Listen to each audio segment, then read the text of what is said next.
ஓம் மகா மாரியம்மனே போற்றி போற்றி. இன்றைய உரையில் வீரபாண்டியில் அமைந்திருக்கும் அருகம்புல்லால் அசுரனை அழித்த கௌமாரியம்மனை பற்றி பார்க்க இருக்கின்றோம். முன்காலத்தில் அடர்ந்த காட்டுப்பகுதியாக தேனி விளங்கியது. சிறு சிறு குன்றுகளும் அதற்கு அழகு செய்தன. இந்த வனப்பிரதேசத்தில் ஒரு அசுரன் ஒளிந்து கொண்டு எல்லோரையும் துன்புறுத்தி வந்தான். தவம் செய்ய வந்த முனிவர்களையும் அடித்து விரட்டினான். இவனது தொல்லைகளை தாங்காத மக்கள் அம்மனிடம் வேண்டினார்கள். அம்மன் தன் பக்தர்களை காக்க திருவுளம் கொண்டார். அதற்காக சிவபெருமானை நோக்கி தவம் இருந்தார். இதை கேள்விப்பட்ட அசுரன் அம்மனை கவர்ந்து சென்று சிறை வைக்க திட்டமிட்டான். அசுரனின் எண்ணத்தை அறிந்த அம்மன் உடனே அவனை அழிக்க நினைத்து அருகில் வளர்ந்திருந்த அருகம்புல்லை எடுத்து மந்திரித்து அசுரனை நோக்கி எறிந்தார். மந்திர சக்தியுடன் தன்னை நோக்கி வரும் அருகம்புல்லை கண்டு அஞ்சு ஓடினான் அசுரன். விடாமல் துரத்திய அருகம்புல் ஆயுதமாக மாறி அசுரனை நெஞ்சை துளைத்து உயிரை குடித்தது. உடல் இரண்டாக பிளந்து கீழே விழுந்தது.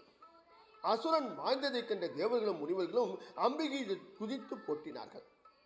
அவர்களின் வேண்டுகோளுக்கு இணங்கி வீரபாண்டியிலேயே கோயில் கொண்டு அருளாட்சி நடத்தி வருகின்றாள் இந்த கௌமாரியம்மன். தேனியில் அல்லி நகரின் அருகில் உள்ள முல்லையாற்றின் கரையில் அழகு மிளிர அமர்ந்திருக்கின்றாள் இந்த வீரபாண்டி கௌமாரியம்மன்.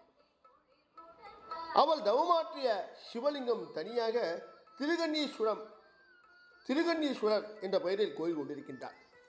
பாண்டிய நாட்டை ஆண்டு வந்த வீரபாண்டிய மன்னனுக்கு ஒரு சமயம் கண் பார்வை பறிபோனது. 2 கண்களிலும் பார்வை இழந்ததால் மிகுந்த வருத்தத்துக்குள்ளானான் அரசன். ஜோதிடர்கள் கூடியபடி பல திருக்கோயில்களுக்கும் புனித யாத்திரை மேற்கொண்டான். பல தான தர்மங்களை செய்தான். இறைவனிடம் மனமுருகி பிரார்த்தித்தான். ஒரு நாள் மன்னனின் கனவில் தோன்றிய சிவபெருமான் வீரபாண்டியில் கோயில் கொண்டிருக்கும் கௌமாரியம்மனையும் கண்ணீஸ்வரரையும் தரிசித்து பிரார்த்தித்தால் முன்வினைகள் நீங்கி மீண்டும் பார்வை பெறுவாய் என்று கூறினார். எல்லா கோயில்களுக்கும் சென்றிருந்தும் இந்த திருக்கோவிலை தரிசிக்காமல் விட்டுவிட்டோமே இந்த ஆதங்கத்தோடு உடனே வீரபாண்டி சென்று முல்லையாற்றில் நீராடி கௌமாரியம்மனை தரிசித்து மனமுருக பிரார்த்தித்தான் அரசன். மன்னனின் பிரார்த்தனை ஏற்றுக்கொண்ட அன்னை அவனது ஒரு கண்ணில் பார்வையை கொடுத்தார். பின்னர் சிவபெருமானின் அருளானைப்படி கண்ணீஸ்வரரையும் வணங்க மற்றொரு கண்ணும் பார்வைப்பட்டது. தனக்கு கண்ணொளி வழங்கிய கௌமாரியம்மனுக்கும் கண்ணீஸ்வரருக்கும் திருக்கோவில் எழுப்பி ஆராதனை செய்தான் வீரபாண்டியன். இந்த திருக்கோவிலில் கணபதி, சுப்பிரமணியர், அனுமர், சப்தகன்னியர், கருப்பண்ணசாமி மற்றும் நவக்கிரகங்களும் அழகாக குருவித்திருக்கின்றன.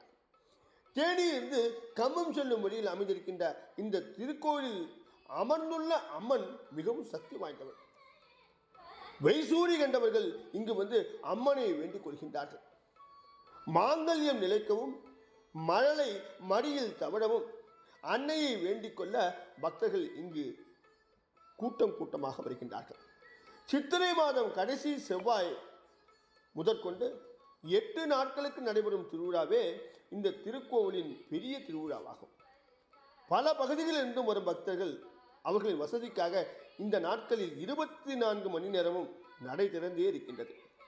இந்த திருவிழாவின் போது முல்லை ஆற்றிலிருந்து நீரெடுத்து வந்து பக்தர்கள் கோவிலின் முக்கொம்புக்கு அபிஷேகம் செய்வார்கள். எல்லா மாரியம்மன் கோயில்களிலும் நடைபெறுவது போல இங்கும் தீச்சட்டி எடுத்தல், அழகு குத்துதல் போன்ற பல நேர்த்திக்கடன்களை பக்தர்கள் செய்கின்றார்கள். வருடத்தில் வரும் எல்லா பண்டிகைகளும் இங்கு கொண்டாடப்படுகின்றது. நாமும் அன்னையை தரிசித்து அருளொளி புரிவோமாக. இந்த உரையை இட்டோடு முடித்து நாளை ஆனைமலையில் அமைந்திருக்கும் மாசாணியம்மன் பற்றி பார்க்க இருக்கின்றோம். மிகவும் சுவாரஸ்யமான செய்திகளோடு அந்த மாரியம்மனை பார்க்க இருக்கின்றோம். இன்று விழுந்து நாளை சந்திப்போமா? ஓம் மகா மாரியம்மனே போற்றி போற்றி.